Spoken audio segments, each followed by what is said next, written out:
धारावाही, धारावाही नालिका में छोटी है बड़ी का है? धारावाही कहाँ है?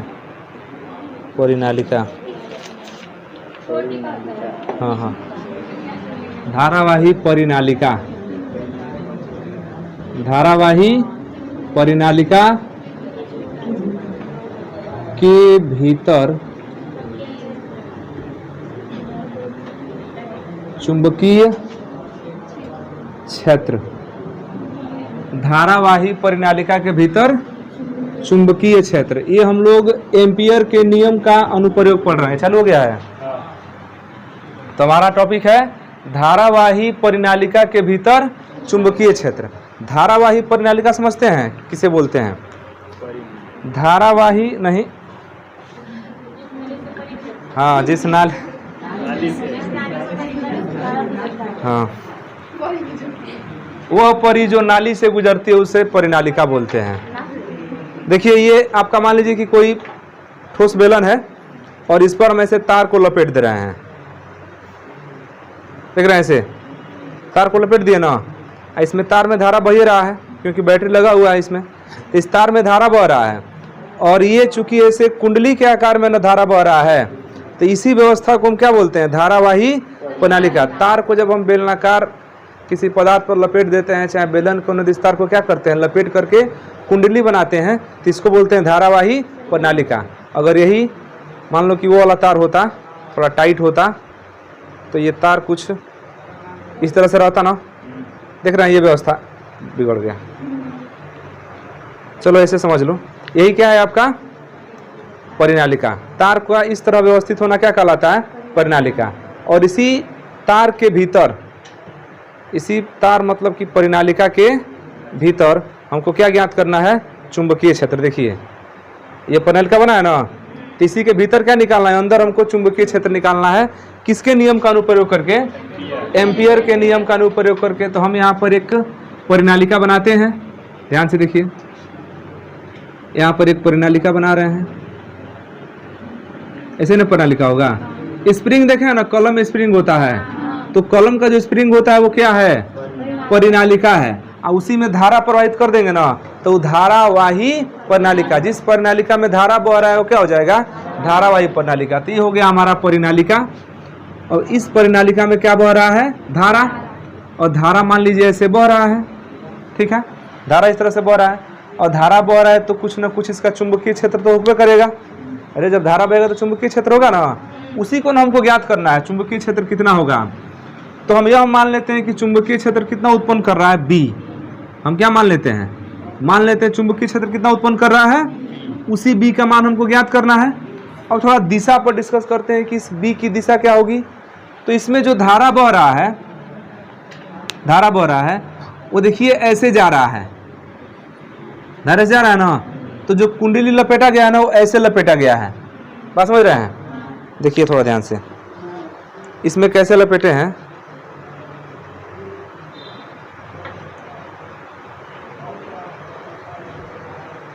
ऐसे लपेट रहे हैं।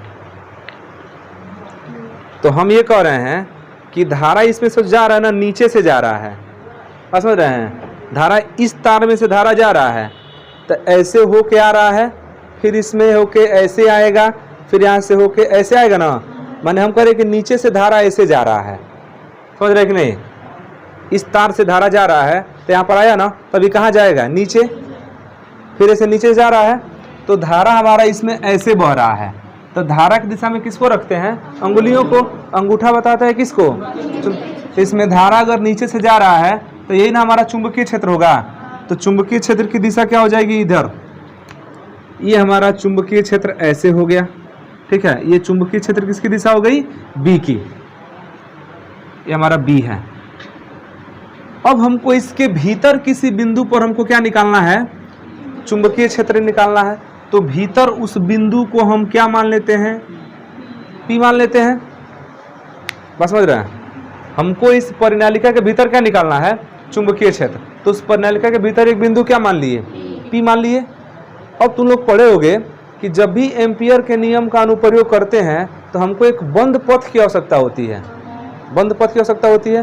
तो यहाँ भी बंद पथ चाहिए, और बंद पथ ऐसा होना चाहिए जो उस बिंदु से होकर जाए जहाँ पर हमको चुंबकीय क्षेत्र की तीव्रता ज्ञात करनी है। तो कुंडली में जब बंद पथ लेते हैं ना तो वो आयताकार हो जाता है।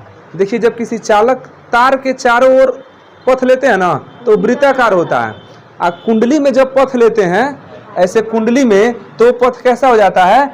आयताकार हो जाता है। तो यहाँ भी पथ कैसा होगा? आयताकार होगा। और वो पथ किस बिंदु से होकर जाएगा? बिंदु P से। तो हम यहाँ पर एक आयताकार बंद पथ की कल्पना करेंगे। उस आयताकार पथ को एम्पियर का पथ कहेंगे। किसका पथ कहेंगे? एम्पियर का। तो एक आयताकार पथ की हम कल्पना करते हैं यहाँ पर, जो किससे होकर जा रहा है? बिंदु P से। बिंदु P से हमारा आयताकार पथ जा रहा है। तो ये आयताकार पथ गया, इसको P Q R S आयताकार पथ गया या बिंदु P से। थोड़ा छोटा कर दे क्या?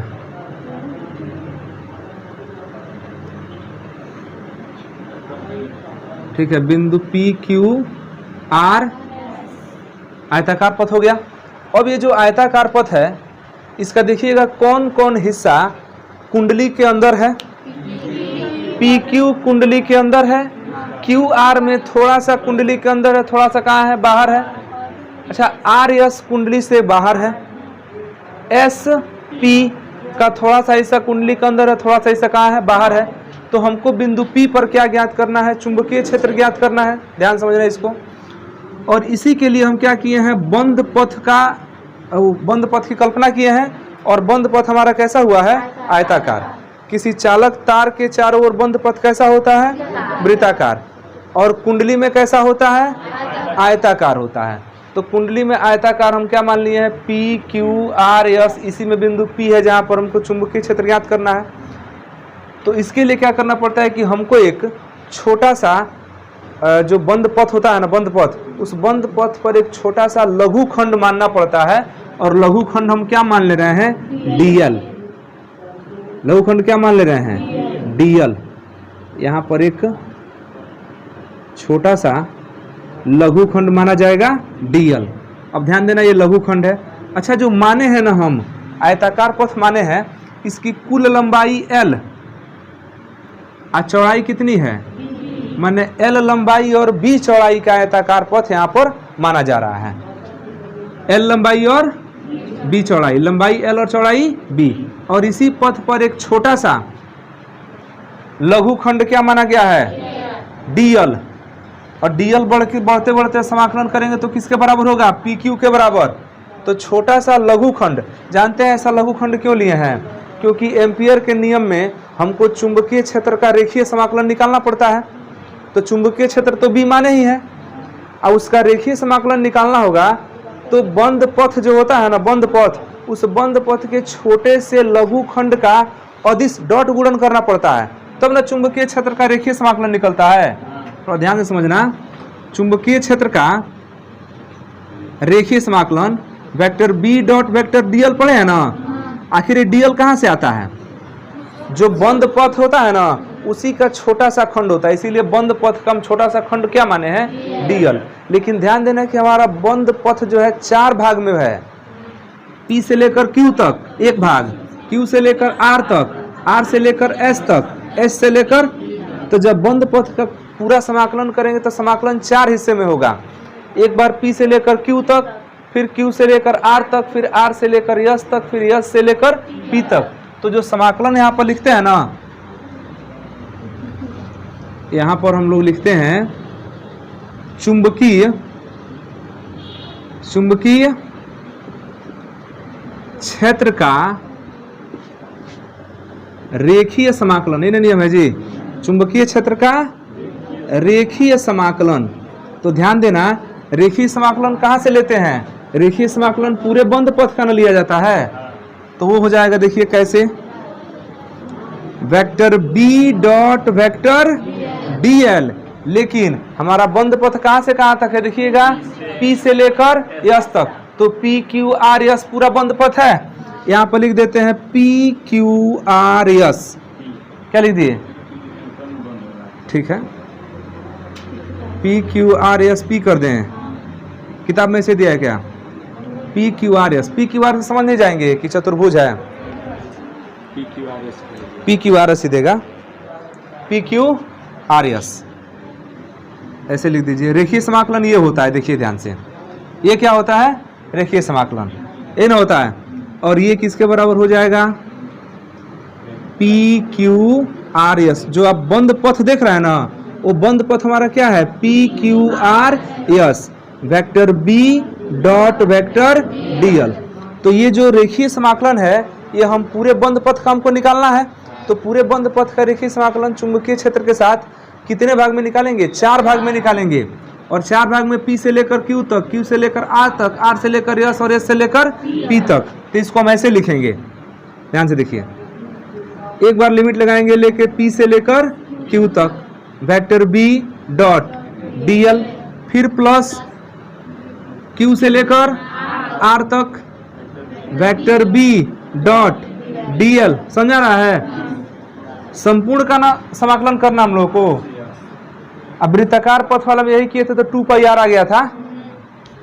फिर से इसको देखिए, प्लस आर से लेकर यस तक vector B dot vector D L, अब प्लस यस से कहाँ तक?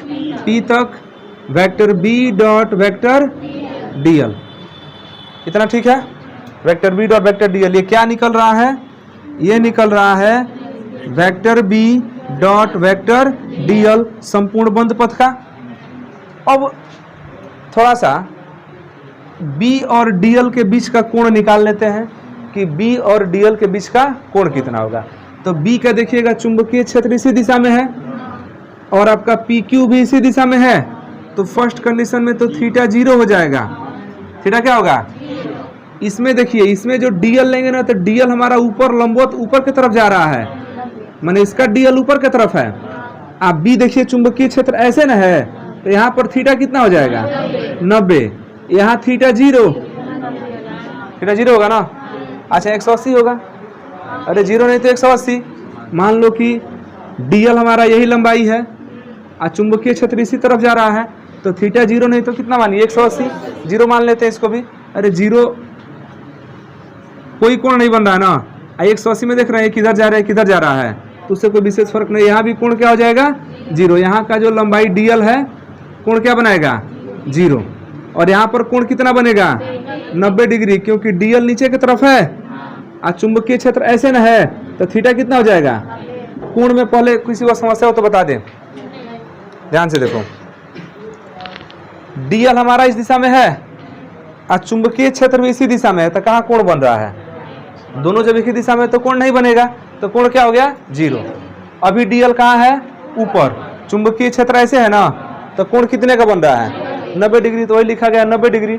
तो जितना कोण यहाँ बनेगा उतना ही ऊपर बनेगा, और जो कोण इधर बनेगा वही कोण इधर बनेगा। समझ रहे हैं? तो ये 2 90 का बन गया और 2 किसका बन गया? 0 का बन गया। इसका मतलब कि जब P से लेकर Q तक समाकलन करेंगे, P से लेकर Q तक, तो कोण रखाएगा 0। Q से लेकर R तक समाकलन करेंगे तो कोण रखाएगा 90 डिग्री। रख दिया जाए, देखिए P से Q, ये हो जाएगा, अब लिखिए BDL cos 0, cos 0, थीटा मतलब क्या? 0, अब प्लस P से Q होगा ना, Q से R, BDL cos 90 plus R से S, BDL cos 0 plus S से P, BDL cos 90। इतना ठीक है सब लोग का? अब cos 0 1 होता है, cos 90, तो 90 वाला ये टर्म्स तो 0 हो जाएगा, 0 हो जाएगा। यहाँ देखिएगा, ये R से लेकर S तक वाला क्या है? R से लेके S तक का जो समाकलन है वो तो कुंडली के बाहर है, हम चुंबकीय क्षेत्र कहाँ निकालना चाहते हैं? कुंडली के भीतर। तो बाहर से कोई मतलब नहीं है, वो ऐसे ही 0 हो गया। तो इसमें 3 पद जो क्या हो गए? 0 हो गए। कौन कौन 0 हुआ? देखिए,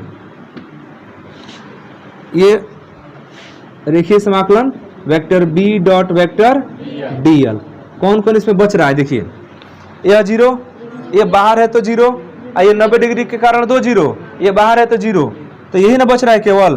तो ये बच रहा है इस तरह से P से लेकर Q तक B DL, cos 0 मतलब 1 छोड़ दे, +0 +0 +0, ये ना हुआ। तो ये बन गया B vector DL equal to P से Q तक B into DL, equation number 1। इसमें तो कोई समस्या है नहीं। तो हमारा जो रेखीय समाकलन है वो कितना आ गया, B DL। और हम लोग एम्पियर के नियम से जानते हैं कि जो रेखीय समाकलन होता है वो म्यू नॉट I के बराबर होता है। किसके बराबर होता है, म्यू नॉट I के बराबर।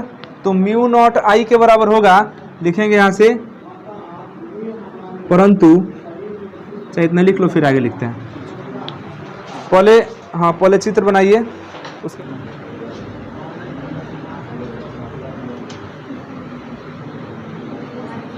हम लोग क्या निकाल दिए कि रेखीय समाकलन vector B dot vector DL equal to P2Q B dot DL, यही आपका रेखीय समाकलन है। अच्छा, रेखीय समाकलन किसका किया गया है, जो एम्पियर पथ है ना, उसी एम्पियर पथ PQRS पर चुंबकीय क्षेत्र के अनुदिश रेखीय समाकलन किया गया है। किस पथ पर हुआ ये, PQRS पर। तो PQRS पर रेखीय समाकलन हुआ है। तो एम्पियर के नियमानुसार,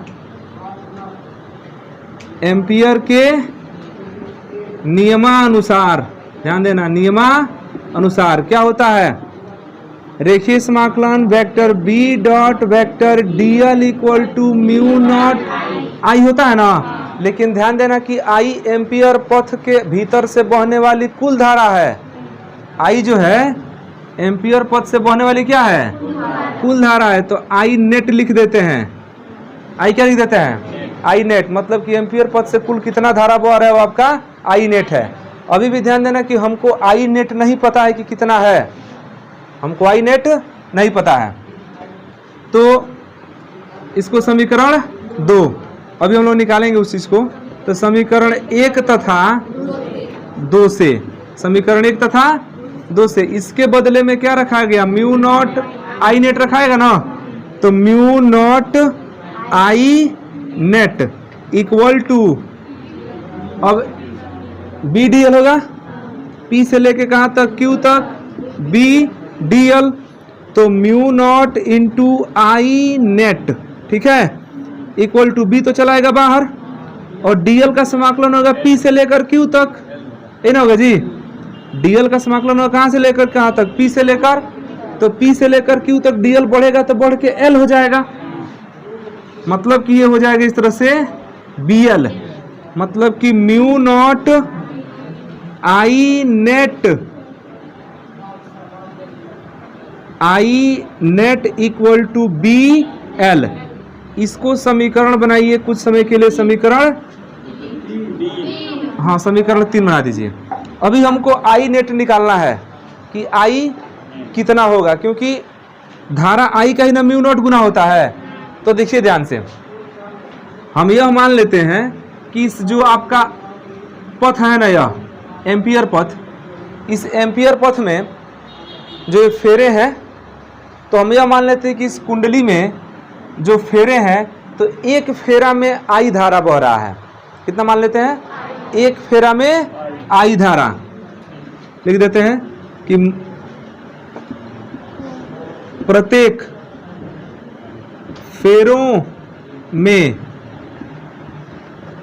प्रवाहित धारा कितना, इस चीज को लिखाए भी है शुरू में कि प्रत्येक फेरा में कितना धारा बह रहा है। और हम यह मान ले रहे हैं कि एकांक लंबाई में ना n फेरे हैं। एकांक लंबाई में कितना फेरा है, ऐसे गोल गोल घूम रहा है ना हमारा पथ, वृत्ताकार ना होता है।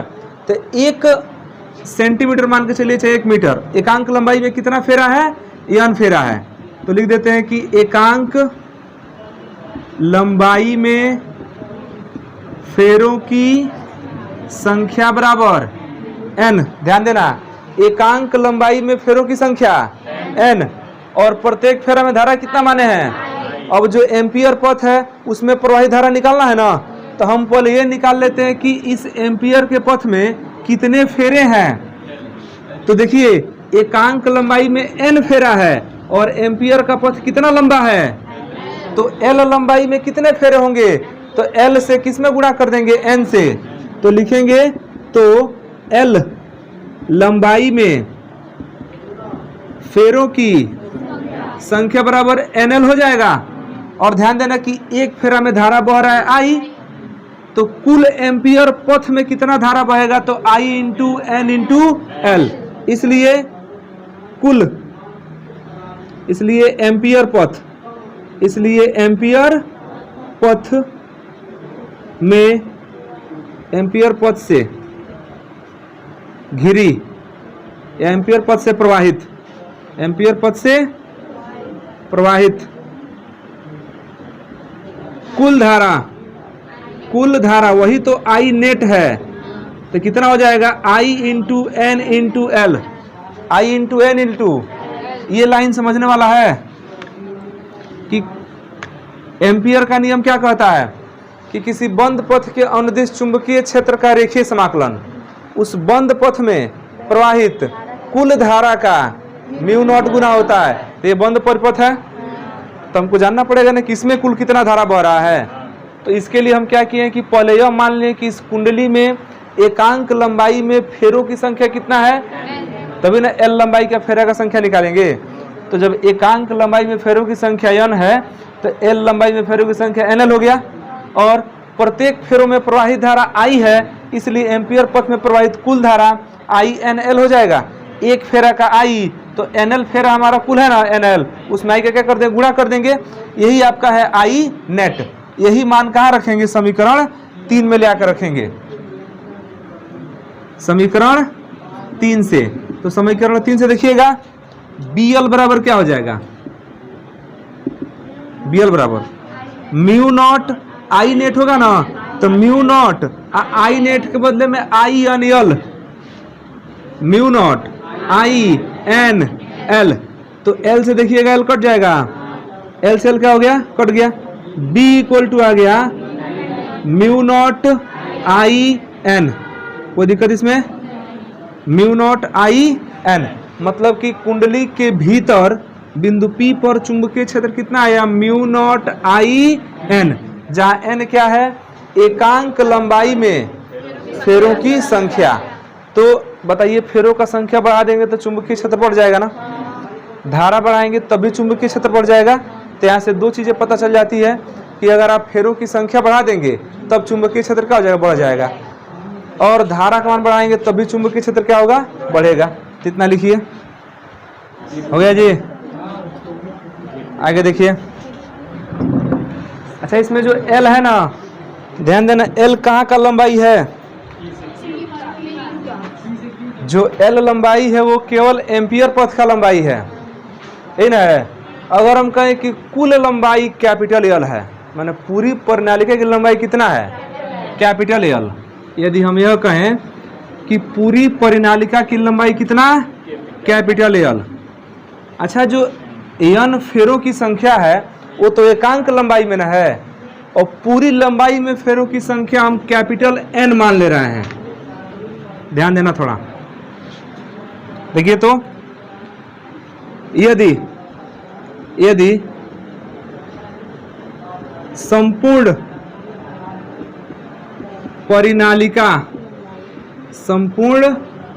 परिनालिका की लंबाई कैपिटल L तथा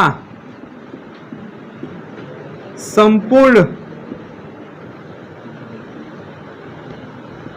लंबाई में फेरों की संख्या कैपिटल N हो, तो ध्यान देना कुल लंबाई कितना है, L। अब पूरी L लंबाई में फेरों की संख्या कितना है, तो एकांक लंबाई का निकालना होगा, तो क्या करेंगे, तो एकांक लंबाई में फेरों की संख्या N/L होगा ना, एकांक लंबाई, संपूर्ण लंबाई कितना है, तो एकांक लंबाई का निकालना होगा तो एल से क्या कर देंगे, भाग कर देंगे। इसी को तो हम लोग स्मॉल एन माने हैं, ध्यान दो, इसी को क्या माने हैं, स्मॉल एन। इसका मतलब कि जहाँ स्मॉल एन है तहाँ क्या लिख सकते हैं, एन बाई एल। इसका मतलब चुंबकीय क्षेत्र बी तब क्या हो जाएगा, mu naught I N by L. तो ये भी हमारा चुंबकीय क्षेत्र निकल गया, किसके लिए, धारावाही परिनालिका के लिए। कब, जब संपूर्ण लंबाई एल दे देगा और संपूर्ण फेरों की संख्या एन दे देगा। तो अगर एकांक लंबाई में फेरों की संख्या देगा तो इस फार्मूले का प्रयोग करेंगे, और संपूर्ण लंबाई में फेरों की संख्या देगा तो इस सूत्र का प्रयोग करेंगे। अंतर है ना दोनों में, थोड़ा सा अंतर है,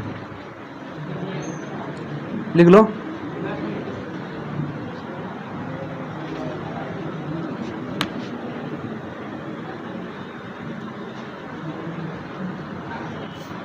ये हो गया कुंडली के लिए। कुंडली हमारा किस आकार का था, देखो धारावाही परिनालिका, ऐसे ही ना था।